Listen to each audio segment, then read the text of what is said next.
હવે છોલા હોય કે ચોળા, સફેદ ચણા હોય કે કાળા ચણા, બધું મજેદાર બનશે. છોટાઉદેપુરના નસવાડી તાલુકામાં તો ધોરણ 10ની બોર્ડની પરીક્ષામાં જબરો ગોટાળો સર્જાયો.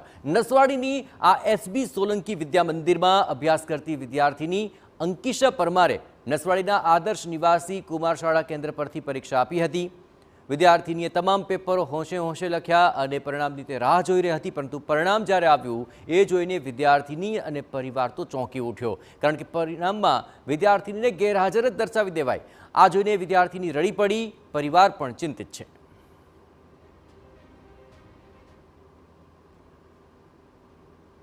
બેન કાયમ એસબી સોલંકીમાં 9-10 ભણતી હતી અને આદર્શ નિવાસી એમનો પરીક્ષાનો નંબર હતો. છતાં પણ કાયમ અમે મૂકવા જતા હતા, લેવા જતા હતા. બધા પેપર આપ્યા છતાં બી એબસન્ટ બોલે છે. યોગ્ય પગલાં લેવાવું જોઈએ. હું 9-10 એસબી સોલંકીમાં ભણી. પરીક્ષાનો નંબર આદર્શ નિવાસીમાં મેં 6 પેપર આપ્યા પણ રિઝલ્ટ ગેરહાજરનું આવ્યું છું. 6 પેપરમાં હાજર રહી પણ ગેરહાજર હતી. યોગ્ય પગલાં લેવું જોઈએ. મને પાસ કરવી જોઈએ. આ બાબતે શિક્ષણ પગલાં લેવા જોઈએ. આદર્શ નિવાસી કુમાર શાળા કેન્દ્રમાં માત્ર આ એક જ ભૂલ નથી, બીજી ભૂલ પણ સામે આવી. અંકિશા પરમાર પરીક્ષામાં હાજર તો હતી, છતાં પરિણામમાં ગેરહાજર દર્શાવાય. બે તરફ આ જ પરીક્ષા કેન્દ્રમાં અલબક્ષ મકરાણીની પણ હોલ ટિકિટ હતી.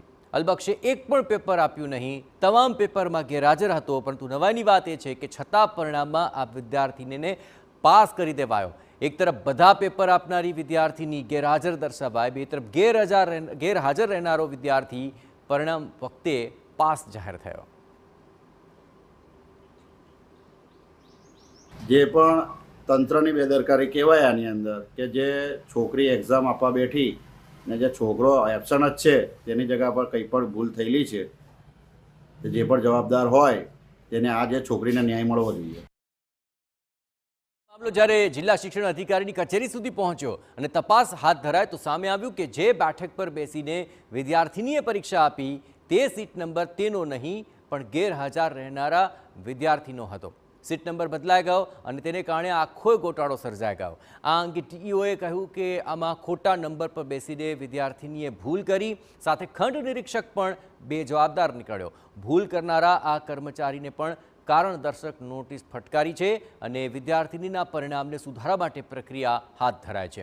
ટૂંક સમયમાં ભૂલ સુધારીને વિદ્યાર્થીનીને પરિણામ સર્ટિફિકેટ અપાશે.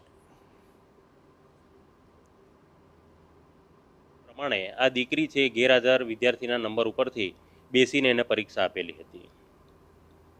પરીક્ષા સાથે સંકળાયેલ તમામ સ્ટાફને પૂરતી તાલીમો પણ આપવામાં આવેલી હતી. પ્રથમ દિવસે જ્યારે વિદ્યાર્થીઓ બેસતા હોય ત્યારે એ લોકોને પણ સૂચના આપવામાં આવતી હોય છે કે તમે જે નંબર ઉપર બેસો છો એ તમારો નંબર છે કે કેમ એ પણ તમારે ચકાસણી કરવાની થાય. છતાં પણ વિદ્યાર્થી દ્વારા પણ ચૂક કરેલી છે અને ત્યાર પછી ખંડ નિરીક્ષકોની પણ એટલી જવાબદારી થાય છે. ટૂંક સમયમાં દીકરીનું પરિણામ પણ સુધરીને એને મળી જાય એવા સઘન પ્રયત્નો કચેરી દ્વારા હાથ ધરવામાં આવેલા છે. વધુમાં જે કર્મચારીઓ તરફથી ચૂક કરવામાં આવેલી છે એવા કર્મચારીઓને કારણદર્શક નોટિસ સત્રની કચેરીથી આપવામાં આવેલી છે. MDH કિચન મસાલા રસોડામાં હોય તો આપણે કાંઈ પણ બનાવી શકીએ છીએ. રીંગણાનો ઓળો, બટેટા ફુલાવર, ભીંડી મસાલા અને બીજું ઘણું બધું. MDH